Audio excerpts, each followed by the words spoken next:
तुला राशि।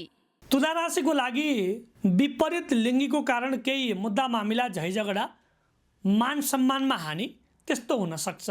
एकदमै ख्याल गर्नुपर्ने समय देखिएको छ। यात्रामा लाभ हुनेछ। माङ्गलिक कार्यमा सहभागिता जनाइनेछ। विशिष्टतम व्यक्तिहरूबाट आशीर्वादको योग पनि देखिएको छ। मनमा उत्साह र उमङ्ग पनि बढेर जानेछ।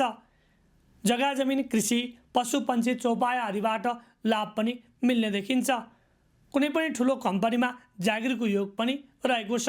वैदेशिक क्षेत्रको कामको लागि ट्राई गर्दै हुन्छ, पढाइको लागि ट्राई गर्दै हुन्छ, भिसा लाग्ने योग पनि देखिएको छ। अर्को महत्त्वपूर्ण कुरा, प्रेम सम्बन्धमा ठुलो चुनौती आउन सक्छ। त्यहाँ सावधानी रहनुपर्ने अवस्था देखिएको छ।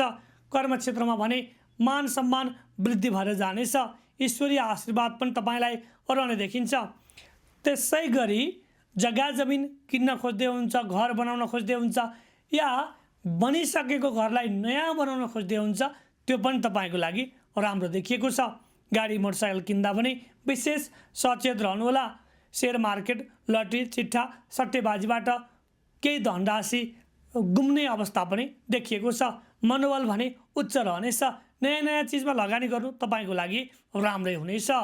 काली र भैरवको साधना गर्दै अगाडि बढ्नु राम्रो हुन्छ।